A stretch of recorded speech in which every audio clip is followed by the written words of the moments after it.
Olá, seja muito bem-vindo a esse vídeo. Gente, hoje eu tive vontade de sentar aqui um pouquinho e conversar com vocês sobre os nossos sentimentos. Por um tempo na minha vida, eu realmente acreditava que Deus ele se importava exclusivamente com aquilo que eu fazia, com as minhas ações, mas não tanto assim com os meus sentimentos, né, com as minhas emoções. E depois de um tempo eu descobri que, na verdade, Deus ele se importa e muito com aquilo que eu sinto, com aquilo que se passa dentro do meu coração. E lidar com isso dentro da vida cristã é uma tarefa complicada, porque o sentimento ele existe, ele tá ali dentro, só que ao mesmo tempo que a gente não pode se deixar levar por ele, eu também não posso ignorar e fingir que nada está acontecendo.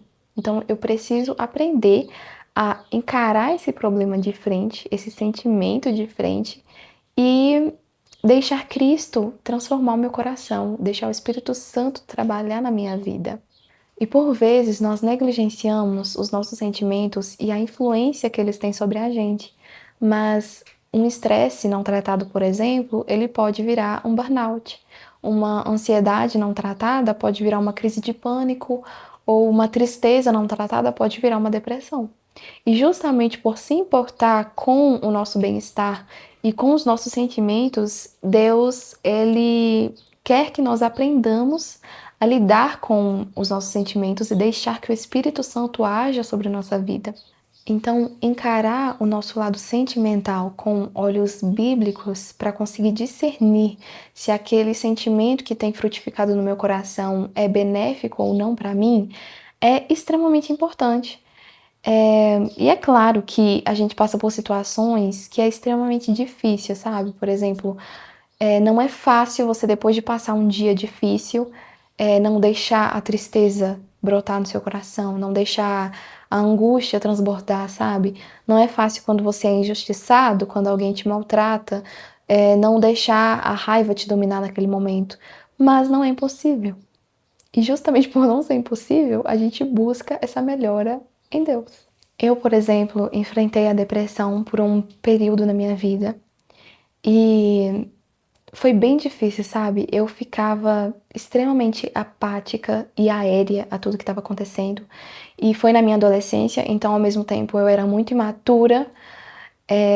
Enfim, e aí hoje, conversando com algumas pessoas sobre, já me perguntaram, né? Ah, por quanto tempo que você enfrentou a depressão, né? Quando que terminou ou quando que começou? E eu não sei dizer, gente.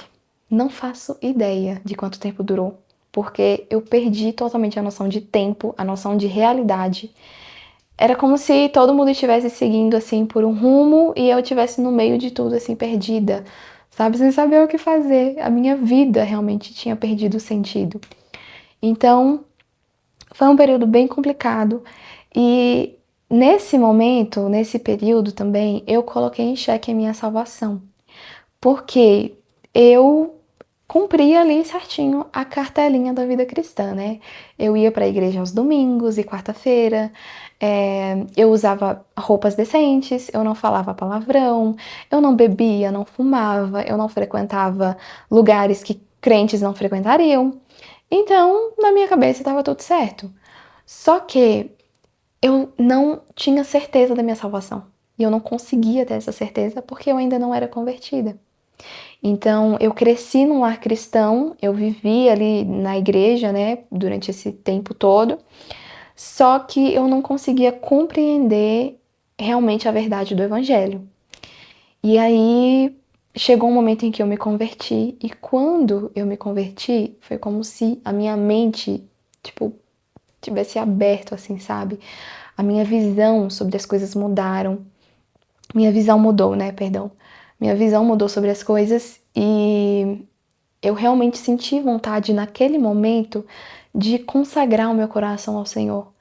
Eu senti muita vontade de entregar minha vida para que Deus me tratasse por completo, porque eu sabia que daquela maneira eu não podia continuar vivendo. E aquilo marcou a minha história, sabe? Foi naquele momento em que eu consegui vencer a depressão. E eu sei que são casos diversos, né? Tem pessoas que têm depressão por motivos totalmente diferentes. Esse foi o meu caso. E eu acredito que o fato de eu ainda não ser convertida foi um fator muito determinante para eu ter passado por tudo isso. E aí, nesse processo, né, de transformação, onde Deus estava trabalhando ali na minha vida, Deus falou muito comigo sobre o domínio próprio, que ele está diretamente relacionado aos meus sentimentos. E na minha cabeça, eu sempre ouvia na escola dominical, né, falar sobre domínio próprio e tal, mas na minha cabeça não tinha nenhuma relação com aquilo que eu sentia. Para mim, o domínio próprio era, eu tô com vontade de, sei lá, de ir para tal lugar, para uma festa com os meus amigos, não vou. Fiquei com vontade de assistir um filme que eu sei que não vai me edificar, um filme que não é bom para eu assistir, então eu não vou assistir. Na minha cabeça, o domínio próprio era isso. Só que Deus me mostrou que é muito mais profundo e sério do que eu achava. Acontece que o domínio próprio, ele é um dom, né, uma ferramenta maravilhosa que Deus nos deu. E quando nós enfrentamos lutas internas e emocionais, ele serve como um equilíbrio entre aquilo que nós sentimos e como nós escolhemos agir naquele momento. E quando nós somos emocionalmente machucados, a nossa tendência natural é agir por impulso. Então, a gente fala o que não devia, a gente manda uma mensagem e depois se arrepende, a gente toma decisões precipitadas.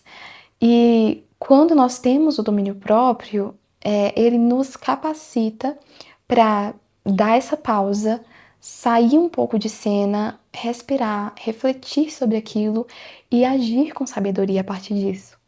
Isso me lembra até uma influenciadora cristã que eu gosto muito de acompanhar. O nome dela é Roberta Vicente.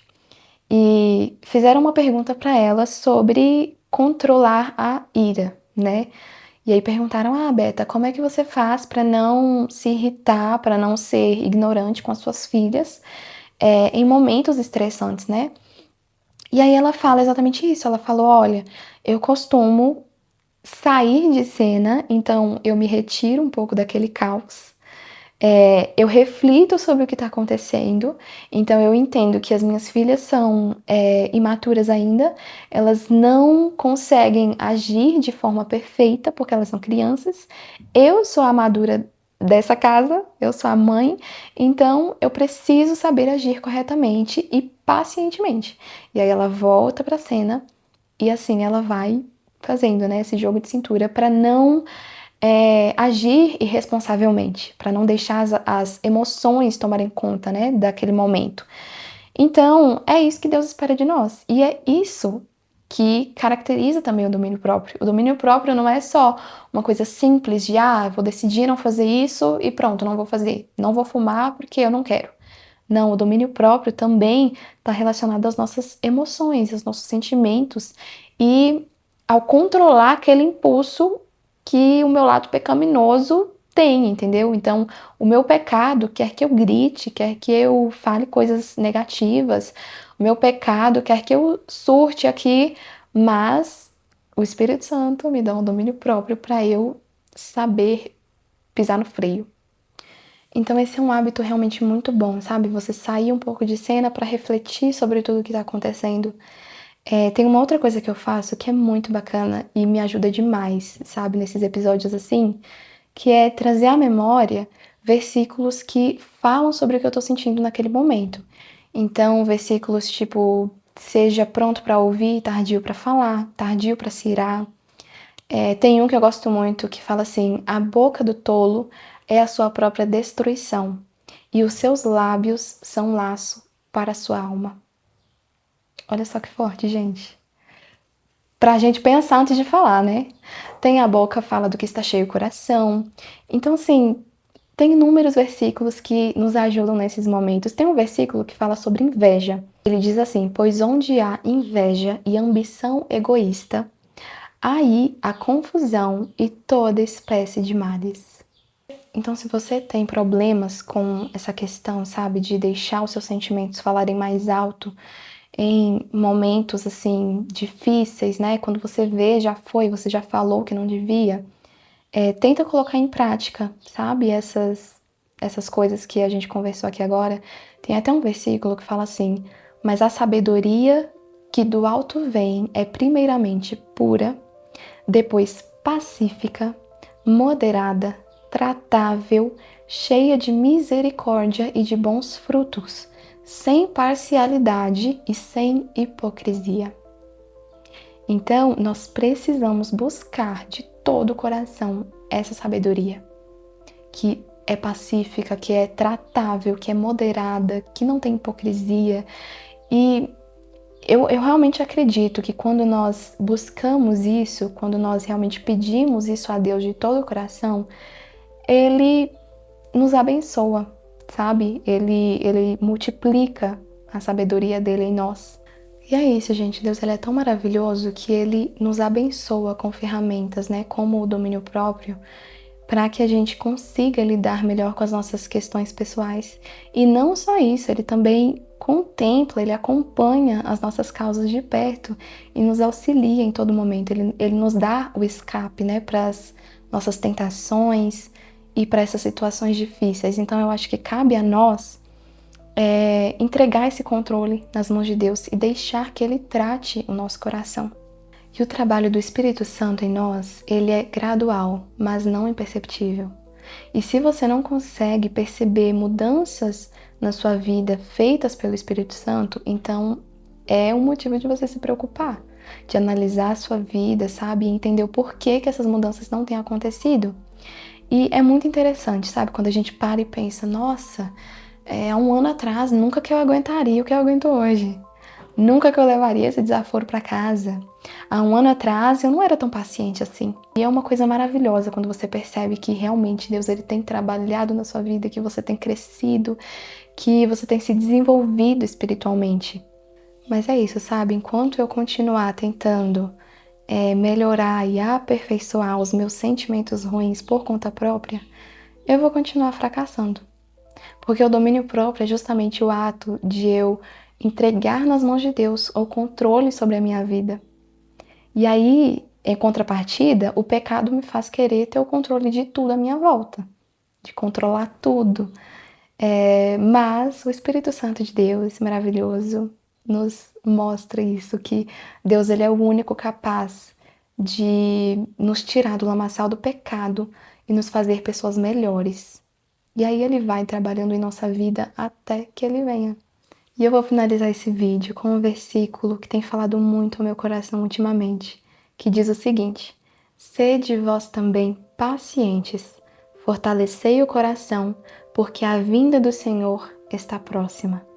Tiago 5:8.